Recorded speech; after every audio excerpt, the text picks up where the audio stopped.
आर्या त्याला बघत 2 मिनटं तिथेच थांबली. हा सावर अजूनही असं का म्हणाला? याला काय म्हणायचे होते?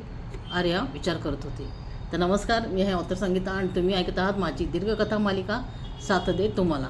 तर या कथेचे आपण 8 भाग ऐकले होते तुम्ही. आता आज याचा 9वा भाग. तुम्ही चॅनलवर नवीन असाल तर आपल्या चॅनलला नक्की सबस्क्राईब करा. सबस्क्राईबच्या बेल आयकॉन क्लिक करा, जेणेकरून तुम्हाला माझ्या पुढच्या भागाच्या व्हिडिओचे नोटिफिकेशन लगेचच येईल आणि लगेचच तुम्हाला कथेचे भाग वाचता येतील. तर नक्कीच कथा आवडली तर पुढे लाईक आणि शेअर करा. आता ऐकूयात कथेचा पुढचा भाग 9. निखिल निघून गेला होता. आर्या मग थोडा वेळ पुन्हा आपल्या मित्रमैत्रिणींकडे आली. निखिल 2 दिवसापूर्वीच कोल्हापूरला आला होता. त्याचं सामान घेऊन तो पुण्याला जॉबवर रुजू होणार होता. आज त्याने त्याच्या मित्रांना पार्टी दिली होती, म्हणून तो हॉटेलमध्ये आला होता. डान्स फ्लोअरवर आर्या त्याला दिसली आणि तिच्यासोबत असणारा मुलगाही, जो तिच्याशी लगट करत होता.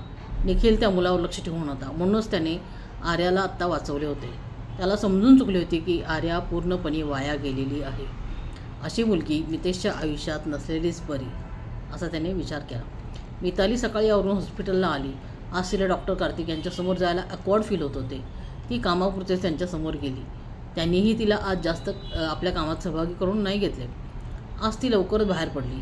मितेशकडे जायचे असे तिने ठरवले. घरी येऊन फ्रेश होऊन मिताली आपली कार घेऊन निघाली. मितेशचे सगळे लक्ष मिताली कधी येते याकडेच लागून होते. तो त्याच्या रूममध्ये असाच बसून होता. थोड्या वेळात मिताली मितेशकडे आली. काकूने तिला कॉफी बनवून दिली. काकू, अजून एक मग द्या मितेशसाठी, मिताली म्हणाली. म्हणजे कॉफीचा मग. 2 मग घेऊन मिताली मितेशच्या रूममध्ये आली. हाय मितेश, हे घे कॉफी, पी लवकर, मग आपण बाहेर जाणार आहोत. आज तुझ्यासाठी एक सरप्राईज आहे, मिताली त्याच्या शेजारी बसत म्हणाली. मितेश काहीही न बोलता कॉफी घेत होता. कॉफी पिऊन ती त्याला घेऊन खाली आली. काकू, आम्ही बाहेर फिरून येतो, मिताली म्हणाली. काकू मितालीवर खुश होते. ती मितेशची चांगली काळजी घेत होती, त्याच्या उपचारावर लक्ष देत होती. मितेश हळूहळू सुधारत होता. मितालीने त्याला कारमध्ये बसवले. आज मितेशने स्वतःहून सीटबेल्ट लावला. मिताली त्याच्याकडे बघून हसली. मितालीने कार एका जेंट्स पार्लरसमोर उभी केली. मितेशला कारमधून बाहेर घेऊन आली आणि पार्लरमध्ये घेऊन गेली.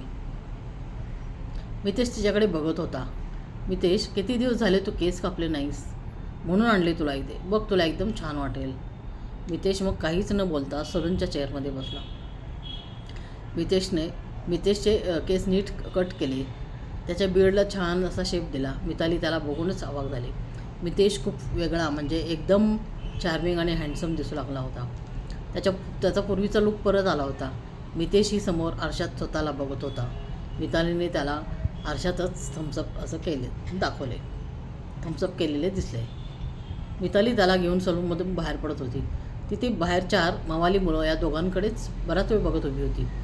मितालीला बघून त्यातला एक जण म्हणाला, काय नशीब आहे बघ लोकांचे, त्यांच्या गर्लफ्रेंड त्यांना सलूनमधून घेऊन येतात सोबत, काय जमाना आला आहे. तिने ते ऐकले पण इग्नोर केले. दुसरा एक जण म्हणाला, एकदम मस्त फटाका आहे पोरगी, या चिकण्याला सूट नाही होत ती. मितेशने हे ऐकले तसा तो एकटक त्या मुलाकडे बघत उभा राहिला. मितेश, चल आपण जाऊयात, लेट होतोय. मिताली त्याला हात धरून पुढे घेऊन गेली. या मुलांच्या नादी लागून काही उपयोग नाही हे तिला माहीत होते. मितेश रागाने लाल झाला होता. याचा अर्थ मितालीला ते लोक बोलले हे त्याला आवडलेले नव्हते, हेच त्याच्या चेहऱ्यावरून दिसत होते. मिताली गालातल्या गालात हसली. त्याला गाडीत बसून स्वतः ती ड्रायव्हिंग सीटवर बसली. मितेश, तुला राग आला ना त्या मुलांचा, तिने कार सुरू करत विचारले. मितेश काहीच बोलला नाही. काचेमधून बाहेर बघत राहिला.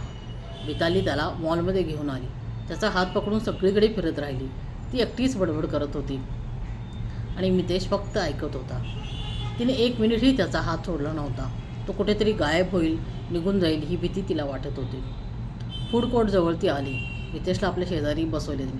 तिने पिझ्झा ऑर्डर केला. मितेश नुसता बसून होता.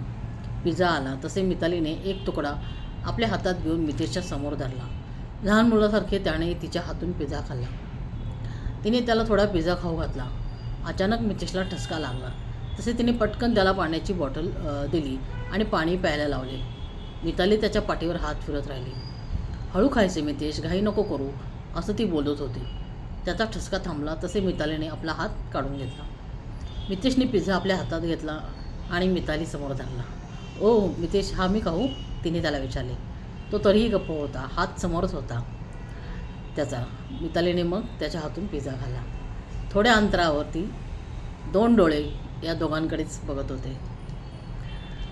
कोणाचे 2 डोळे होते, कोण त्यांच्याकडे लक्ष ठेवून होतं? त्याच मॉलमध्ये अजिंक्य त्याच्या मित्रासोबत आला होता. तोही कॅफेटेरियामध्ये कॉफी पीत बसला होता. त्याचे सहज समोर लक्ष गेले तर मिताली मितेश दिसले.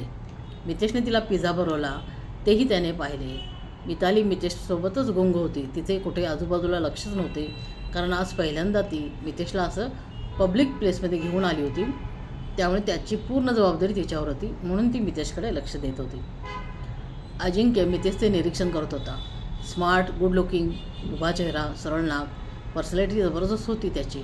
खास करून त्याची बियर्ड त्याच्या चेहऱ्याला मस्त सूट करत होती.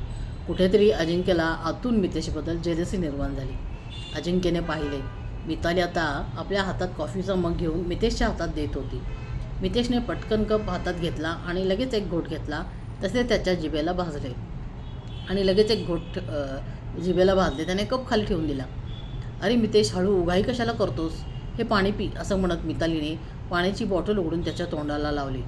मग कॉफी कप आपल्या हातात घेऊन त्यावर हळू फुंकर मारत राहिली. कॉफी थोडी गार झाल्यावर तिने मितेशला ती प्यायला दिली. हॅलो मिताली, या आवाजाने तिने वळून पाहिले. अरे अजिंक्य, तू आणि इथे? हो, एका फ्रेंडसोबत आलो होतो. तू काय करतेस इथे? अजिंक्य, हा मितेश. आज पहिल्यांदाच मी याला असं बाहेर घेऊन आले. का, त्याच्या घरचे नाही आहेत का कोणी याला फिरवायला? अजिंक्य, असे का बोलतो आहेस? तुला माहीत आहे ना, मी मितेशची डॉक्टर आहे. डॉक्टर की केअरटेकर? डॉक्टर इतका पण आपल्या पेशंटसोबत इन्व्हॉल्व होत नसतो कधी, अजिंक्य म्हणाला. अजिंक्य, तुला काय बोलायचं आहे ते क्लिअर बोल ना. मला काहीच बोलायचं नाही आहे. मला जे समजायचे होते ते मगापासून मी बघितले आहे. पिझ्झा अँड ऑल, इतकं बोलून रागातच अजिंक्य तिथून निघून गेला. मितेश एकटक मितालीकडे बघत होता. मितालीचे डोळे भरून आले होते. एक अश्रू अलगद तिच्या गालावर पडला. मितेशने पटकन आपल्या हाताने तो अश्रू पुसला. इट्स ओके मितेश, चल आपण घरी जाऊ. तिने त्याला उठवले आणि पुन्हा हात पकडून त्याला बाहेर घेऊन आली. कारजवळ येऊन तिने लॉक उघडले. त्याला अगोदर कारमध्ये आत बसवले, मग ती ड्रायव्हिंग सीटवर बसली. ती कार चालवत अजिंक्यचा विचार करत होती. हा असा का बोलला? याचा माझ्यावर विश्वास नाही का? मी एक मानसोपचार तज्ज्ञ आहे, हे कसे काय विसरला तो? मितेशला तर काहीच समजत नाही. तो सांगेल तसेच वागतो. मग काय झाले त्याला मी पिझ्झा भरवला तर? अजिंक्य असा कधी नव्हता. मग आता काय झाले याला अचानक? माझ्या बाबतीत तो इतका पॉझिटिव्ह नव्हता. मिताली कार चालवत होती आणि मितेश काचेमधून बाहेर बघत होता.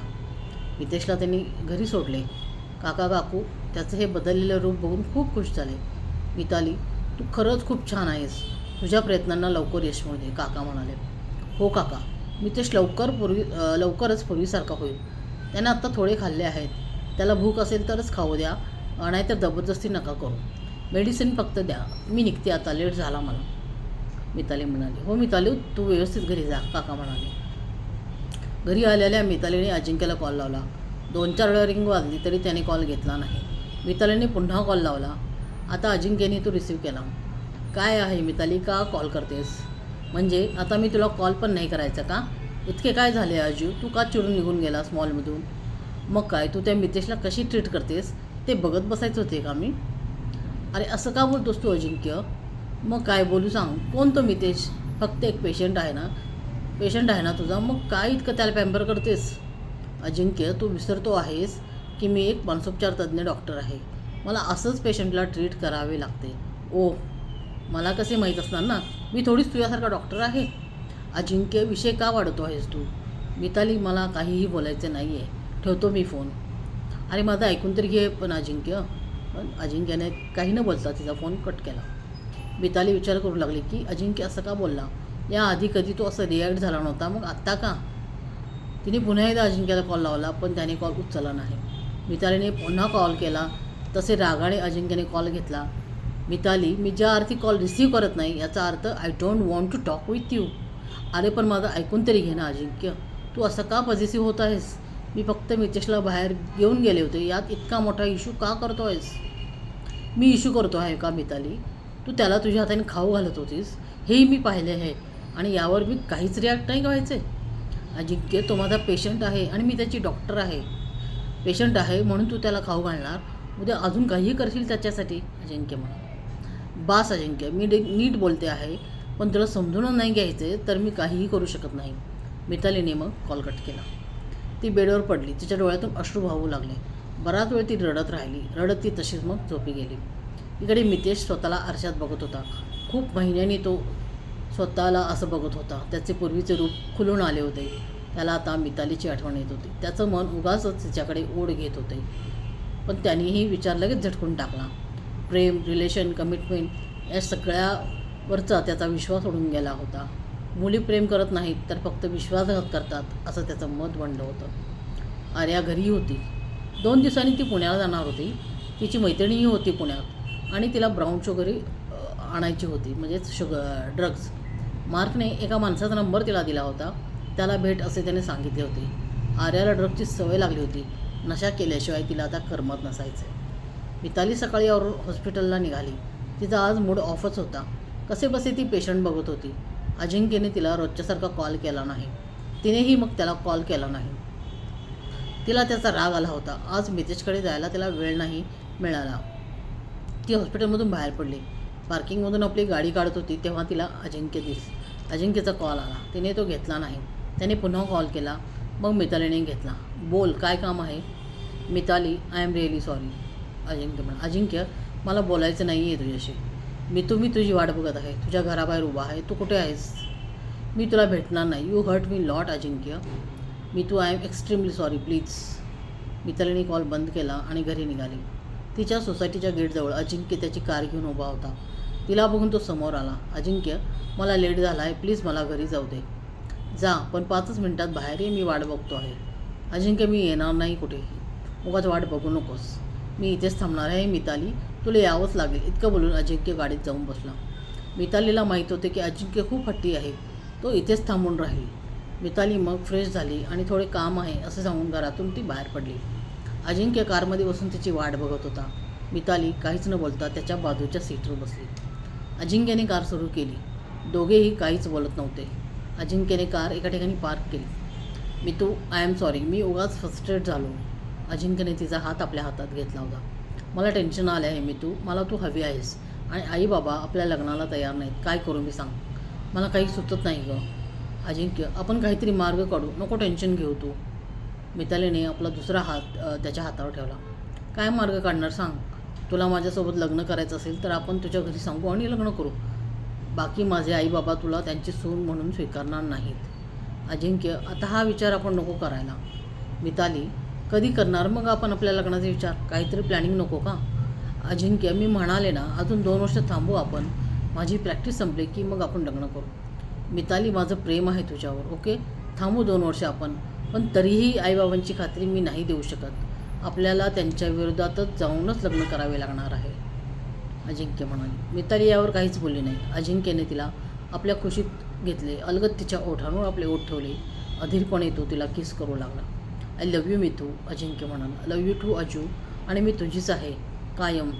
हो स्वीटी. अजिंक्यने तिला मग कपाळावर किस केले. आज आपण इथेच थांबतो आहोत. कथा तुम्हाला कशी वाटली हे नक्की मला सांगा. तुम्ही चॅनलवर नवीन असाल तर नक्की चॅनलला सबस्क्राईब करा. सबस्क्राईबच्या बेल आयकॉनवर क्लिक करा आणि पुढील भाग ऐकण्यासाठी आपल्या चॅनलला तर नक्कीच सबस्क्राईब करा. आणि कथा आवडली असेल तर शेअर करा. धन्यवाद.